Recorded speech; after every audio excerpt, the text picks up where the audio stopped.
So hello, good morning, good afternoon, good evening. Whenever you watch this video, this is again Mustafa Anwar here and this is your beautiful channel Topper Adda 93. तो कैसे हो मेरे प्यारे बच्चों? I hope आप सभी अच्छे होंगे, अपनी बोर्ड की तैयारी जी जान से कर रहे होंगे और अपने अपकमिंग हाफ ईयरली सिलेबस के लिए करके थोड़ा सा डरे हुए होंगे। लेकिन डरने की बात नहीं है क्योंकि टॉपर्स अड्डा आपके साथ में है।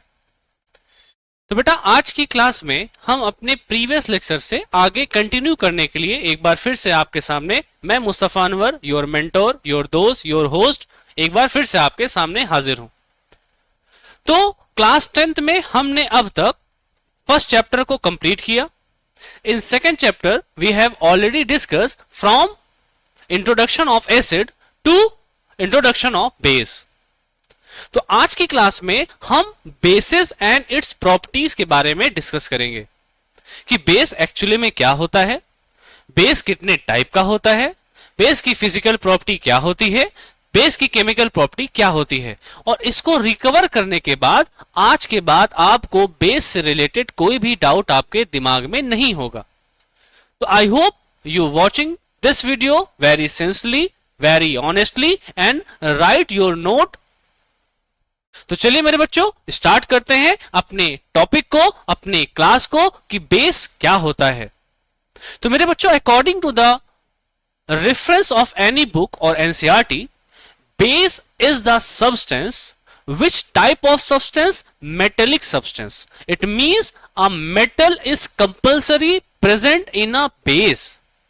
मतलब मेटल का बेस में होना कंपलसरी है। It means base is a metallic substance which have oxidized or oxide ion or hydroxide ion. इसका मतलब बेस एक ऐसा मेटेलिक ऑक्साइड सब्सटेंस होता है और एक ऐसा मेटेलिक हाइड्रोक्साइड सब्सटेंस होता है which react with acid and gives only salt and water. हाँ मेरे बच्चों कि बेस के पास मेटल और ऑक्साइड का होना जरूरी है और मेटल और हाइड्रोक्साइड का होना जरूरी है, but the condition is this substance when react with acid and gives only salt and water. इसका मतलब जिस तरह हर चमकती हुई चीज सोना नहीं होती, सेम उसी तरह हर मेटल के साथ ऑक्सीजन लग जाने से वो बेस नहीं बन जाता। तो ये सारे कंफ्यूजन को चलिए हम अपने फर्स्ट स्लाइड से दूर करते हैं मेरे बच्चों कि इंट्रोडक्शन ऑफ बेस। अभी मैंने जैसे कि कहा कि जो बेस होता है, base is a metallic oxide और मेटेलिक हाइड्रोक्साइड। इसका मतलब किसी भी मेटल में मेरे बच्चों, किसी भी मेटल में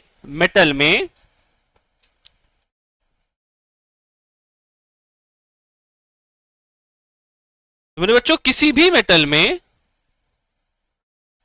मेटल में अगर हमने ऑक्साइड लगा दिया या हाइड्रोक्साइड लगा दिया तो ये कॉम्बिनेशन मेरे बच्चों क्या कहलाता है? बेस कहलाता है। जैसे मैंने सोडियम लिया मैंने इसके साथ ऑक्साइड लगाया, we know that the valency of sodium is 1, the valency of oxygen is -2, then cross multiply and my answer is Na2O। It means metal और ऑक्सीजन का मीन्स ऑक्साइड फॉर्म के होने से ये आपका क्या कहलाएगा मेरे बच्चों? ये आपका बेस कहलाएगा। इसका मतलब बेस के लिए मेटल का होना जरूरी है। और ये आई थिंक हम लोगों ने अपने पिछले क्लास में बहुत अच्छे से समझा था कि क्यों C2H5OH बेस नहीं होता है जबकि इसके पास OH मौजूद होता है। तो मेरा आंसर क्या था और आपका आंसर क्या था? सर बिकॉज एथाइल एल्कोहल और एथेनॉल हैव नो रेडिकल्स और आयंस। इसका मतलब इसके पास कोई भी मेटेलिक रेडिकल और आयंस नहीं होता है, इसी वजह से C2H5 is not considered as a base. तो इसी को आज हम कंटिन्यू करेंगे with separately types of bases. It means पहले हम पढ़ेंगे ऑक्साइड बेस, देन हम पढ़ेंगे हाइड्रोक्साइड बेस। तो चलिए मेरे बच्चों हम स्टार्ट करते हैं अपने टॉपिक को जो कि हमारे पास लिखा हुआ मेरे बच्चों ऑक्साइड बेस। हम क्या पढ़ेंगे मेरे बच्चों? पहले ऑक्साइड बेस। तो ऑक्साइड बेस क्या होता है? According to the oxide base definition, oxide base are those metallic oxide which react with acids and gives only salt and water. मैं बार बार बोल रहा हूं मेरा बच्चा कि हर चमकती हुई चीज जैसे सोना नहीं होती, सेम उसी तरह किसी भी मेटल के पास ऑक्सीजन लग जाने से वो बेस के जैसे रिएक्ट नहीं कर सकता। इसी का रीजन हम अपने गजब फैक्ट के अकॉर्डिंग पीबीओ और पीबीओ2 के रेफरेंस से जानेंगे। व्हाट इज पीबीओ और what is PbO two? PbO is a lead 2 oxide. The name of PbO is lead 2 oxide and PbO2 is a lead 4 oxide. lead 4 oxide. इसका मतलब ये लेड ऑक्साइड होता है, ये लेड 4 ऑक्साइड होता है। अगर आप इसको देखोगे तो इसके पास भी ऑक्सीजन है, इसके पास भी ऑक्सीजन है, लेकिन रीजन क्या है कि PbO is considered as a base but PbO2 is not. चलिए आई इस गजब फैक्ट का हम पोस्टमार्टम करते हैं और देखते हैं कि कैसे हमारा PbO बेस कहलाता है और PbO2 बेस नहीं कहलाता है। तो चलिए मेरे बच्चों हम अपने टॉपिक पे आते हैं कि हमारा PbO बेस क्यों होता है। Because when PbO react with HCl, हाँ मेरे बच्चों, क्योंकि अगर ये बेस होगा तो when base react with acid according to the neutralization reaction, when base react with acid it gives salt and water, only salt and water। इसका मतलब अगर PbO आपका बेस होगा तो ये सिर्फ और सिर्फ salt and water को देगा। इसका मतलब when PbO react with HCl it gives PbCl2, it gives PbCl2 and water। Balance करने के लिए बेटा मेरे बच्चों मैंने यहां पे 2 लगा दिया और हमारा इक्वेशन बैलेंस हो गया। तो हमने देखा कि PbO HCl के साथ रिएक्ट करके ओनली सॉल्ट एंड वाटर दे रहा है। बेटा ये सॉल्ट है और ये क्या है मेरे बच्चों? ये वाटर है। It means that's why PbO consider as a base. इसीलिए हमने PbO को क्या कंसीडर किया? बेस के फॉर्म में कंसीडर किया। Then what about PbO2? जब हम लेड 4 ऑक्साइड की बात करते हैं तो when PbO2 react with HCl it gives PbCl2 and water। आप कहोगे सर ये भी तो PbCl2 दे रहा है, ये भी तो वाटर दे रहा है, इसका मतलब ये बेस होना चाहिए। तो मेरे बच्चों रुको, ये PbCl2 और H2O के साथ साथ Cl2 गैस को भी प्रोड्यूस करता है। It means when PbO2 react with HCl it gives salt plus water and some other sub product as a form of chlorine gas। तो बेटा इन दोनों में डिफरेंस, अच्छा इसको बैलेंस करेंगे मेरे बच्चों तो यहां पे हम 4 लगा देंगे, यहां पे हम 2 लगा देंगे, हमारी इक्वेशन भी बैलेंस हो जाएगी।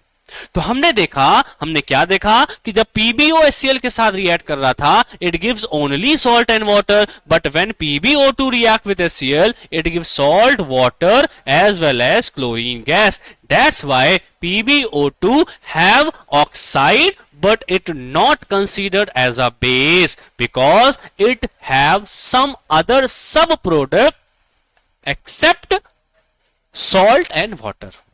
तो ये सॉल्ट और वाटर के साथ साथ कोई अदर सब प्रोडक्ट भी देता है, इसीलिए PbO2 आपका बेस नहीं होता है। तो आई होप यहां तक की चीजें आपने समझी होंगी कि कैसे किसी भी मेटल के साथ, देखो मेटल का होना जरूरी है, ऑक्साइड का होना जरूरी है, लेकिन मेटल ऑक्साइड हर बेस हो ये जरूरी नहीं होता है मेरे बच्चों। तो इसका मतलब हमने मेटेलिक ऑक्साइड के रेफरेंस को बहुत ही अच्छे से समझ लिया।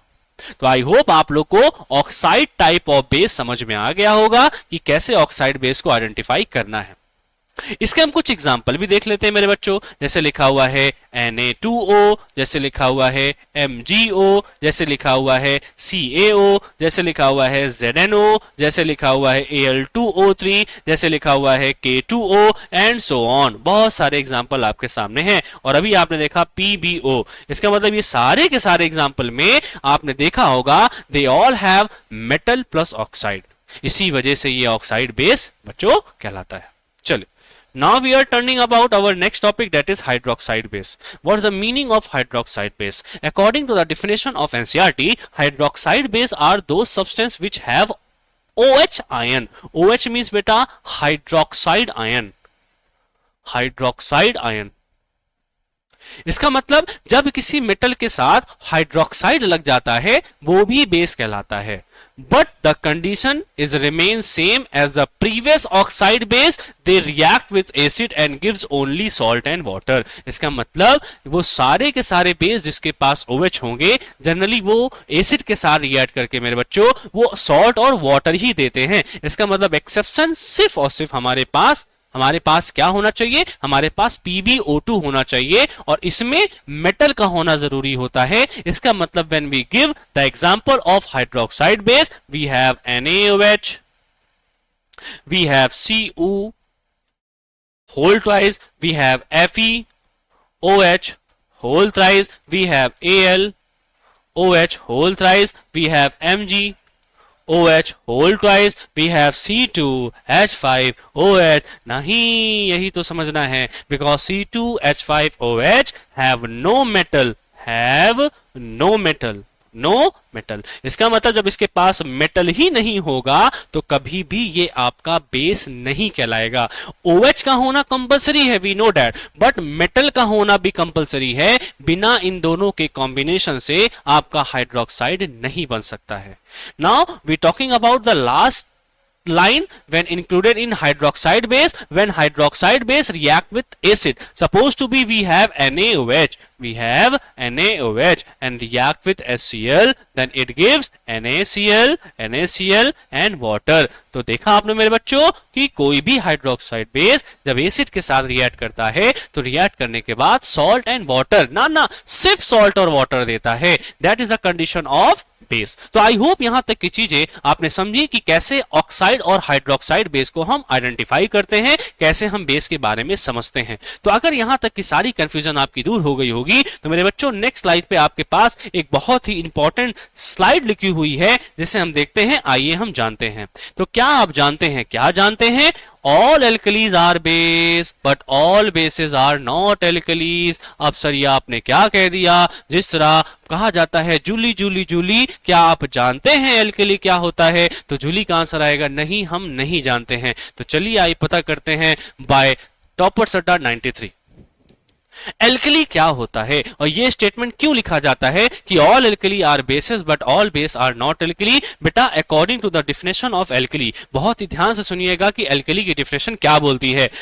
N alkali is a basic hydroxide, बहुत सी स्टेटमेंट वाइज बहुत ही फिक्स कर दिया गया है कि जो एल्कली होंगे वो जनरली बेसिक हाइड्रोक्साइड होंगे। इसका मतलब ऑक्साइड वाले पार्ट यहां से हट गए, इसका मतलब ऑक्साइड वाले पार्ट यहां से हट गए कि an alkali is a basic hydroxide which when dissolve in water produce OH ions as the only negative charge ion. इसका मतलब हर वो हाइड्रोक्साइड बेस जिसके पास OH होगा जनरली तो वो बेस होगा, लेकिन क्या सारे बेस एल्कली हो सकते हैं? इसके बारे में ये स्टेटमेंट बताता है कि all alkalis are basic hydroxide which when dissolve, dissolve का मतलब होता है बेटा सॉल्युबल। इसका मतलब सारे जो एल्कली होते हैं वो सॉल्युबल होते हैं, इट मींस वो पानी में सॉल्युबल होते हैं। और अगर जो पानी में सॉल्युबल नहीं होंगे, भले से उसके पास OH होगा तो वो बेस तो कंसीडर्ड होगा बट वो एल्कली कंसीडर्ड नहीं होगा। सर बड़ा हौच पौच समझ में नहीं आ रहा है, तो देखिए बेटा ये क्या लिखा हुआ है last statement, only NaKnCa means sodium, potassium and calcium oxide and hydroxide are soluble in water।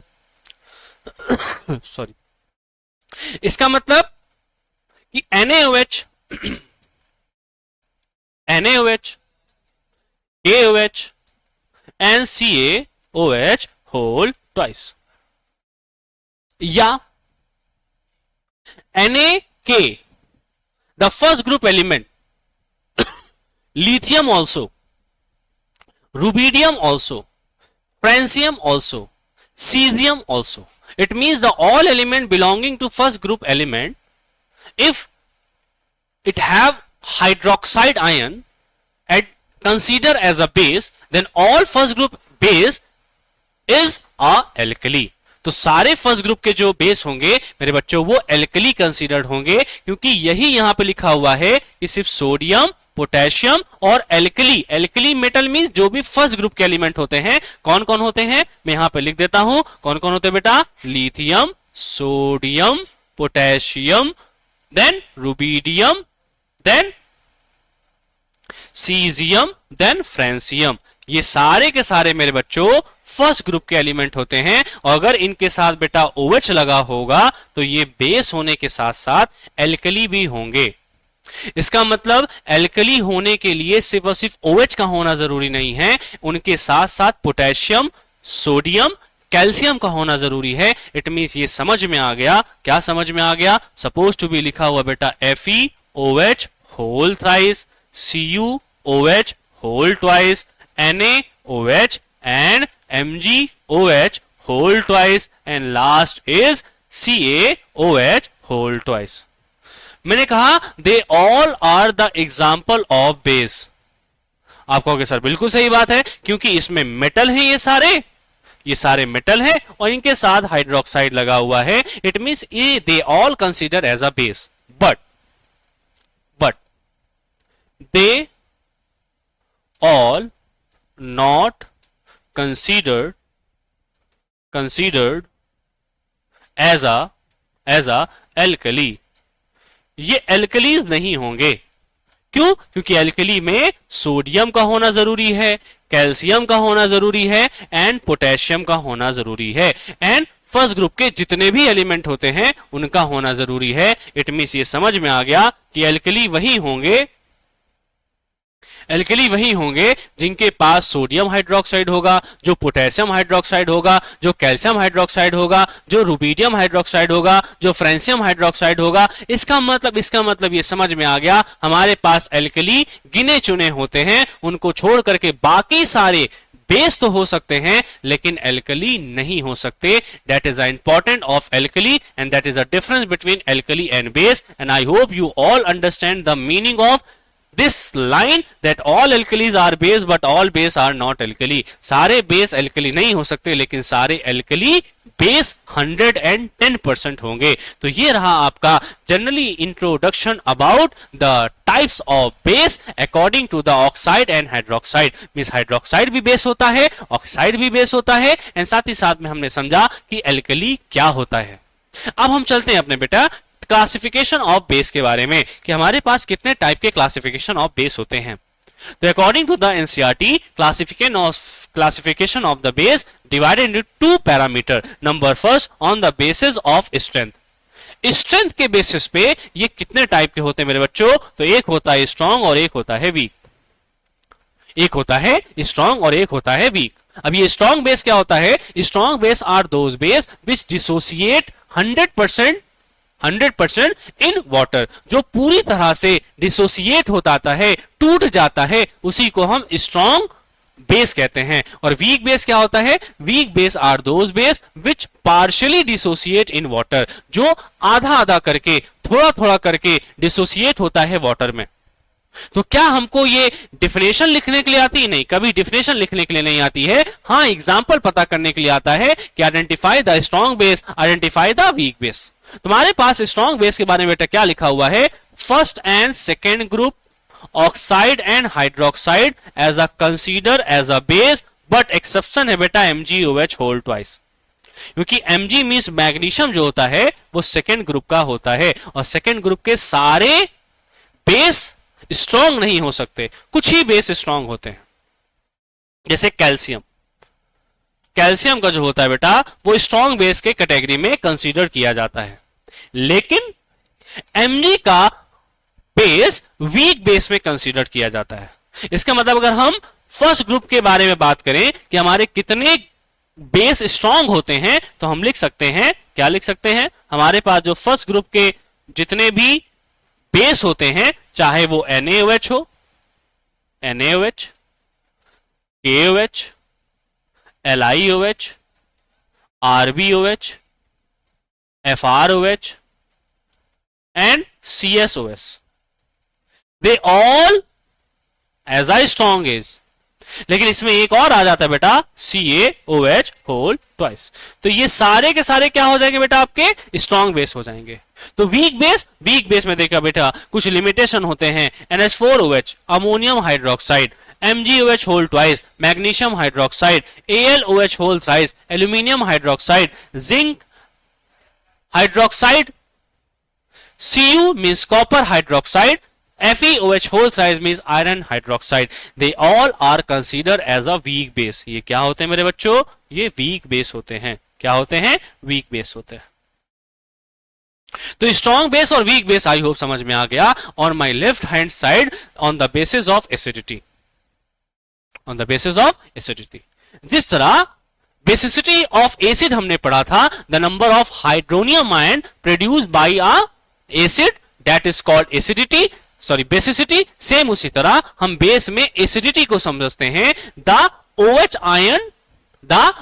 Ion in base it's called its acidity. मतलब जितना किसी भी बेस में एसिड होता है, मतलब सॉरी जितना भी किसी भी बेस में OH होता है, उसके अकॉर्डिंग हम उसको एसिडिटी ऑफ बेस कहते हैं। अगर एक OH होगा तो वो मोनो एसिडिक कहलाएगा, 2 OH होगा तो वो डाई एसिडिक कहलाएगा, 3 OH होगा तो मेरे बच्चों वो क्या कहलाएगा, ट्राई एसिडिक कहलाएगा। देखिए जैसे कुछ हमारे एग्जांपल यहां पे लिखे हुए हैं, हमने देखा इसमें एक OH है तो बेटा ये मोनो एसिडिक होगा, इसमें 2 OH है तो वो डाई एसिडिक होगा, इसमें 3 OH है तो बेटा ये क्या होगा, ट्राई एसिडिक होगा। इसका मतलब on the parameter of acidity base are 3 types, mono acidic, di acidic and tri acidic. Mono acidic में एक OH होगा, डाई एसिडिक में 2 OH होगा और ट्राई एसिडिक में बेटा क्या होगा, 3 OH होगा। तो इसके बेसिस पे हमने टाइप्स ऑफ बेसिस को समझा। चलिए अब यहां तक की सारी कंफ्यूजन हमारी दूर हो चुकी है, तो अब हम चलते हैं अपने नेक्स्ट स्लाइड में। नेक्स्ट स्लाइड में मेरे बच्चों लिखा हुआ है प्रिपरेशन ऑफ बेस। हम कैसे बेस को बनाएंगे, हमारे पास कौन कौन सा प्रिपरेशन मेथड है जिससे हम बेस को बना सकते हैं। तो according to the NCERT, when any metal react with water, जब कोई भी मेटल वाटर के साथ रिएक्ट करता है मेरे बच्चों, तो वो रिएक्ट करने के बाद बेस बनाता है। क्या बनाता है, बेस। आइदर हाइड्रोक्साइड फॉर्म और ऑक्साइड फॉर्म, क्योंकि दोनों ही हमारे बेस होते हैं। तो हमको ये नहीं पता करना है कि कौन से टाइप का बेस बन रहा है, हमको सिर्फ ये पता करना है कि बेस बन रहा है कि नहीं बन रहा है। जैसे जब सोडियम मेटल वाटर के साथ रिएक्ट करता है मेरे बच्चों, तो ये देता है NaOH। क्या देता है मेरे बच्चों, NaOH। And it produce hydrogen gas. तो ये कौन सी गैस प्रोड्यूस करता है मेरे बच्चों, हाइड्रोजन गैस प्रोड्यूस करता है। इसका मतलब, और ये हाइड्रोजन गैस का जो आइडेंटिफिकेशन होता है मेरे बच्चों, वो पॉप साउंड होता है। पॉप साउंड होता है। ये बहुत ही ज्यादा फ्लेमेबल गैस होती है, कंबस्टिबल गैस होती है। इसका मतलब ये जितनी भी ज्यादा फ्लेम की होगी उतनी ज्यादा खतरनाक होती है, इसीलिए इसको हम बहुत ज्यादा एक्सप्लोजिव नेचर का मानते हैं। It means when sodium react with water, it gives NaOH as a base. तो ये क्या होगा बेटा, ये बेस होगा। ये क्या होता है, ये बेस होता है।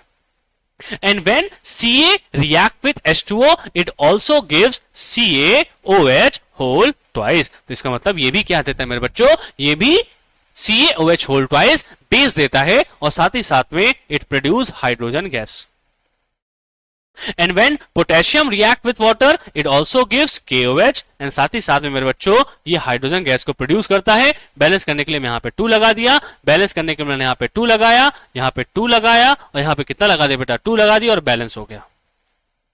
इसको हमने बैलेंस करने के लिए बेटा यहाँ पे 2 लगाया, यहाँ पे 2 लगाया, और यहाँ पे 2 लगाया, ये बैलेंस हो गया। अब Al means aluminium when react with water, it gives Al2O3 and also produce hydrogen gas. इसका मतलब जब एल्यूमिनियम वाटर के साथ रिएक्ट करता है तो ये भी बेस देता है, बट ऑक्साइड फॉर्म का बेस देता है। तो हमने पहले कहा था इसमें हमको ये नहीं पता करना है कि हमारा वो ऑक्साइड बेस बन रहा है कि हाइड्रोक्साइड बेस बन रहा है। Only we consider as a base when metal react with water. मतलब जनरली कोई भी मेटल जब वाटर के साथ रिएक्ट करता है तो जनरली वो क्या देता है मेरे बच्चों, वो आपको बेस देता है।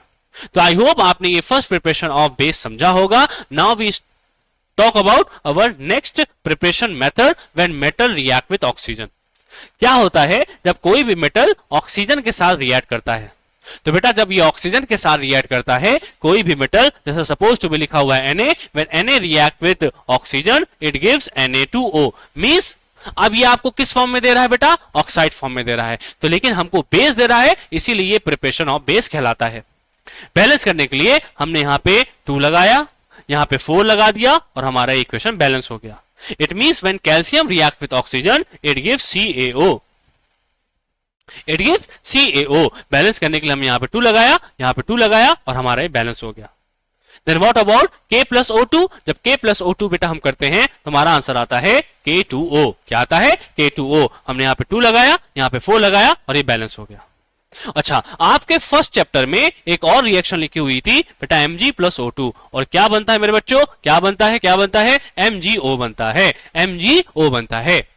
And it produce dazzling white flame, ये साथ ही साथ में डैजलिंग व्हाइट फ्लेम भी प्रोड्यूस करता है। यहां पे 2 लगाएंगे, यहां पे 2 लगाएंगे और ये बैलेंस हो जाएगा।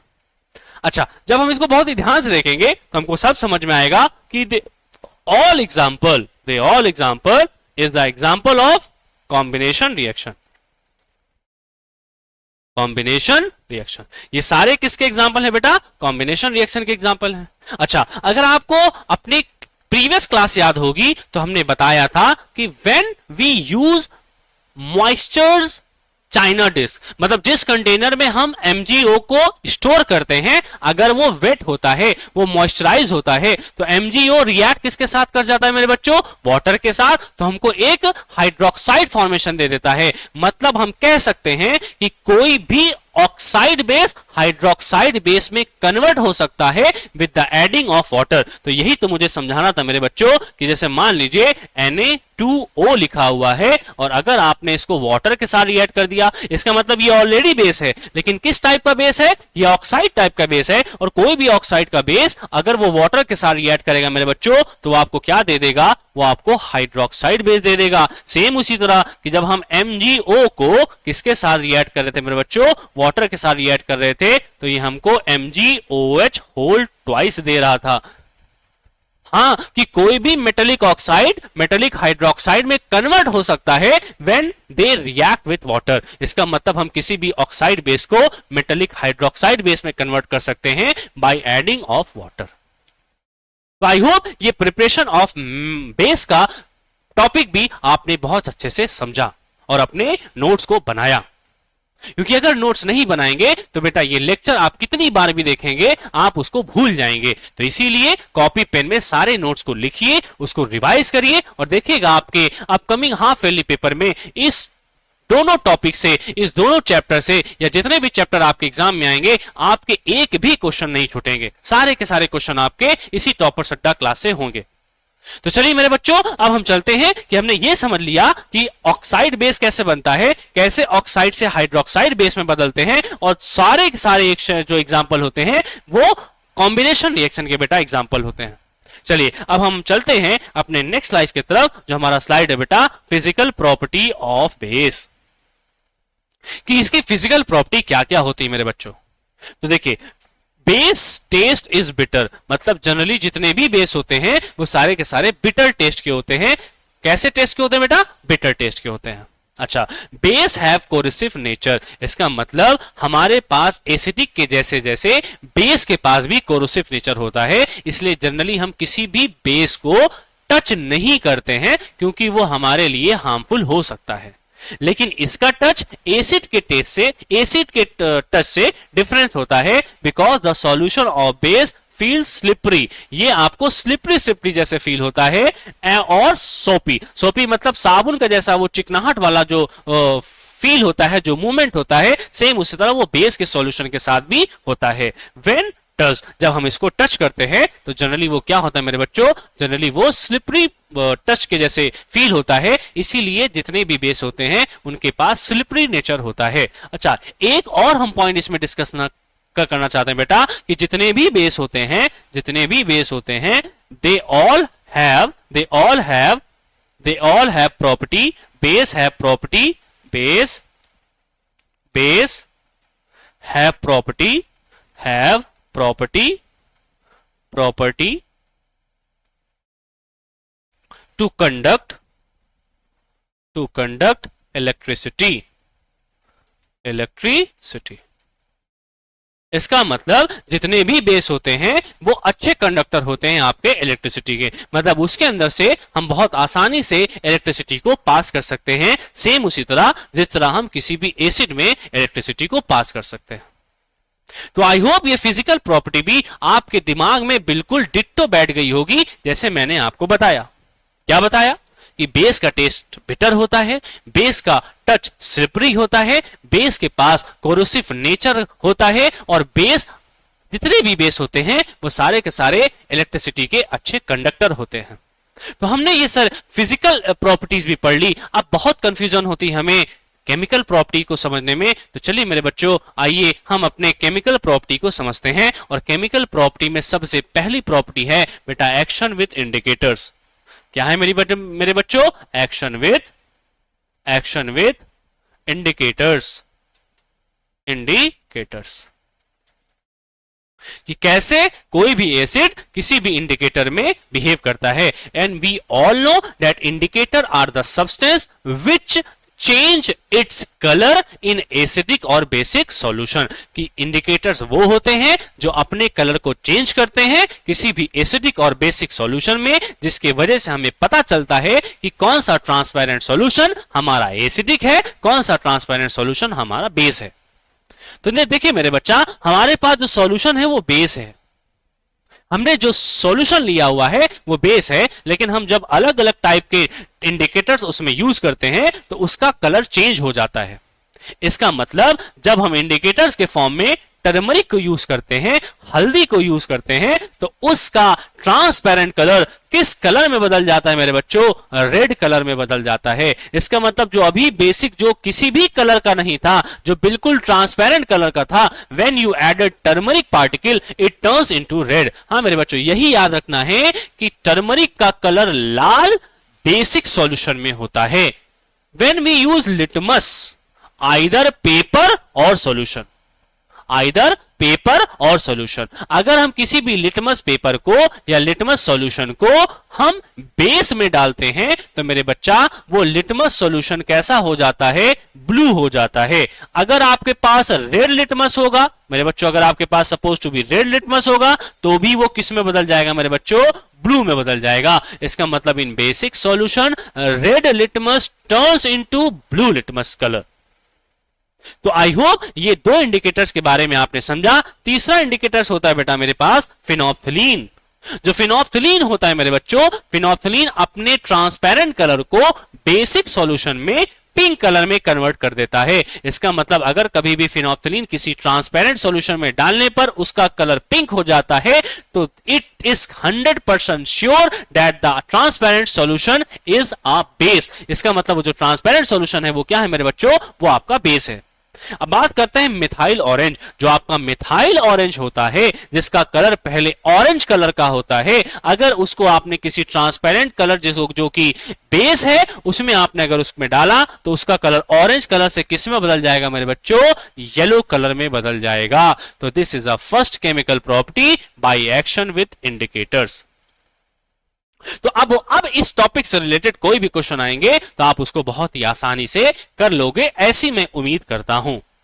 अब मैं चलता हूं अपनी नेक्स्ट केमिकल प्रॉपर्टीज की तरफ, जो कि हमारे पास लिखी हुई मेरे बच्चों एक्शन विथ एसिड। एक एक प्रॉपर्टी को बहुत ही ध्यान से समझिएगा और बहुत ही अच्छे से अपने नोट्स को बनाइएगा। इसका मतलब when any base react with acid, it means जब कोई भी बेस किसी भी एसिड के साथ रिएक्ट करता है तो रिएक्ट करने के बाद मेरे बच्चों वो सॉल्ट और क्या देता है? वाटर देता है। Either it is oxide base और हाइड्रोक्साइड बेस। तो चलिए मैं दोनों एग्जांपल लेके बताता हूं। जैसे सपोज टू भी लिखा हुआ है NaOH रिएक्ट विद CH3COOH। इसका मतलब this is sodium hydroxide, this is acetic acid. बेटा इसको हम कॉस्टिक सोडा के नाम से भी जानते हैं। ये क्या होता है? कॉस्टिक सोडा भी होता है। इसको कॉस्टिक सोडा के नाम से भी जानते हैं। तो कॉस्टिक सोडा कह लीजिए, चाहे सोडियम हाइड्रोक्साइड कह लीजिए, चाहे बेसिक सॉल्यूशन कह लीजिए, और ये क्या होता है मेरे बच्चों? ये एसिटिक सॉल्यूशन होता है, ये एसिटिक एसिड होता है। इसका मतलब व्हेन कॉस्टिक सोडा और sodium hydroxide react with acetic acid it gives only salt and water. इसका मतलब ये OH जो होगा इस H के साथ, इस H के साथ कंबाइंड हो जाएगा और वाटर बनाएगा, और plus CH3 means CO minus, जिसे हम एसीटेट एन कहते हैं, वो सोडियम के साथ रिएक्ट करके सोडियम एसीटेट बना देगा। क्या बना देगा मेरे बच्चों? Sodium acetate.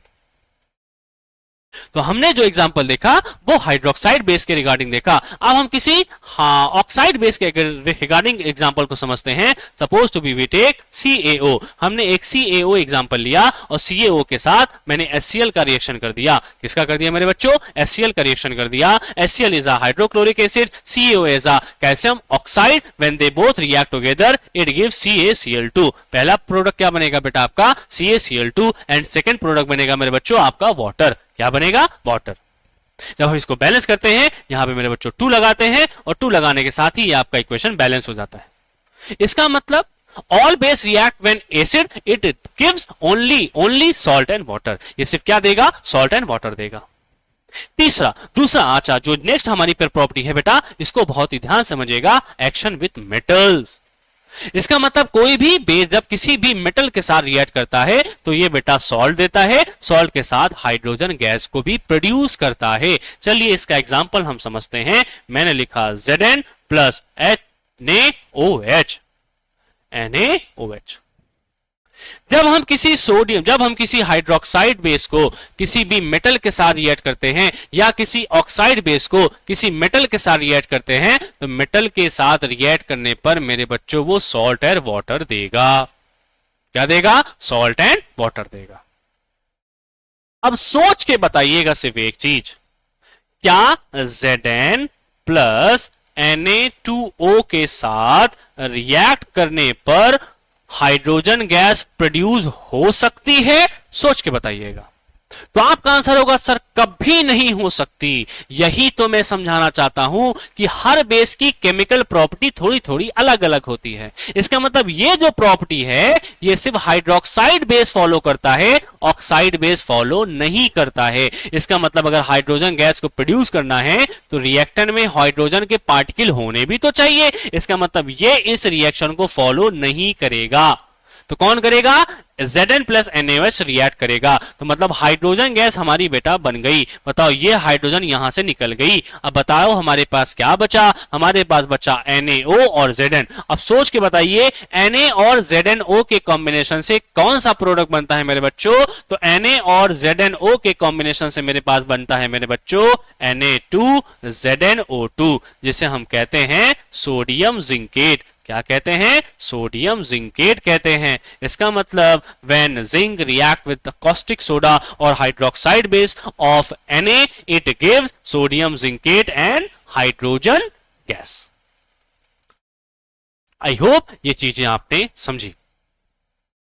जब इसी को हम एल्यूमिनियम के साथ रिएक्ट करते हैं तो aluminium plus react with NaOH, और ये रिएक्ट करने के बाद बेटा क्या देगा? सोडियम एल्यूमिनेट देता है। सोडियम एल्यूमिनेट देता है, NaAlO2 देता है, और साथ ही साथ में बेटा ये हाइड्रोजन गैस को प्रोड्यूस भी करता है। क्या करता है? हाइड्रोजन गैस को प्रोड्यूस भी करता है। जब हम इसको बैलेंस करेंगे मेरे बच्चों, यहां पे हम 2 लगाएंगे। जब 2 लगाएंगे तो यहां पे 2 लगाएंगे, ये 2 2 4 हो जाएगा। इसका मतलब हमको यहां पे 4 करना पड़ेगा।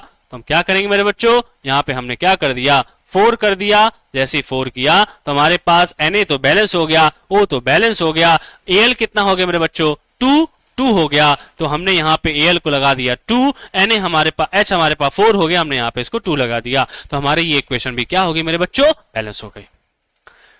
इसका मतलब when any metal react with hydroxide base it produce salt and hydrogen gas। चलिए ये लास्ट जो इसकी केमिकल प्रॉपर्टी लिखी हुई मेरे बच्चों, इसको बहुत ही ध्यान से पढ़िएगा। एनसीईआरटी में इसको मेंशन तो किया गया है लेकिन इसकी कोई भी रिएक्शन नहीं लिखी गई है। तो एनसीईआरटी ने मेंशन करके क्या बोला है? All generally non metallic oxide when react with base it gives salt and water.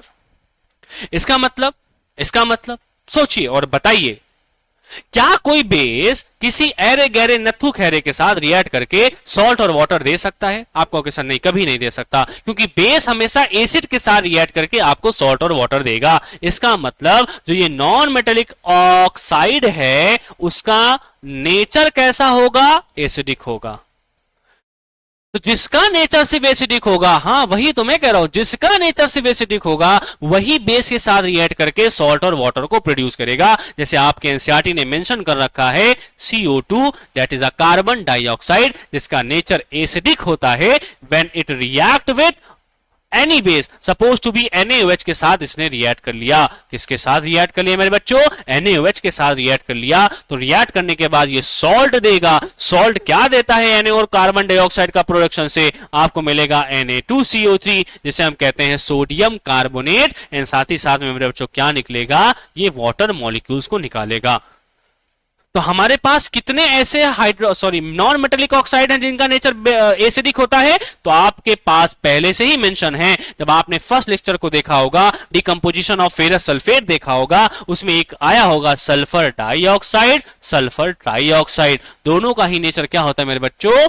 Acidic होता है। और एक एग्जांपल आपके पास अभी और आ गया CO2, इसका भी नेचर कैसा होता है मेरे बच्चों? एसिडिक होता है। मतलब जब ये तीनों किसी भी बेस के साथ रिएक्ट करते हैं तो रिएक्ट करने के बाद मेरे बच्चों क्या देंगे? सॉल्ट एंड वाटर देंगे।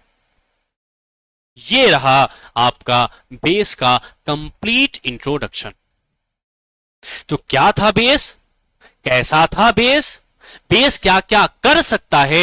ये सारी चीजें हम लोगों ने इस एक छोटी सी क्लास में कवर अप करने की कोशिश की। आई होप आपने जितनी भी नोट्स को, जितने भी इंपॉर्टेंट पॉइंट को हमने डिस्कस किया, you all have to write on your notebook and I hope you will enjoy this class after the watching this class, and I hope you all share my video on with your friend, with your relatives. तो बेटा इस video को जहां तक हो सके वहां तक शेयर करिए और लोगों को समझाइए कि बेस का टॉपिक को किस तरह से रिकवर किया जा सकता है और किस तरह से अपने हाफ ईयरली और अपकमिंग बोर्ड एग्जामिनेशन में एक अच्छे मार्क्स के साथ केमिस्ट्री में 25 आउट ऑफ 25 मार्क्स को ले आया जा सकता है। तो चलिए, मैं उम्मीद करता हूं इसी बात के साथ कि आप लोग मेरे क्लास को शेयर करोगे, लाइक करोगे और सब्सक्राइब करोगे। Thank you so much for watching my video.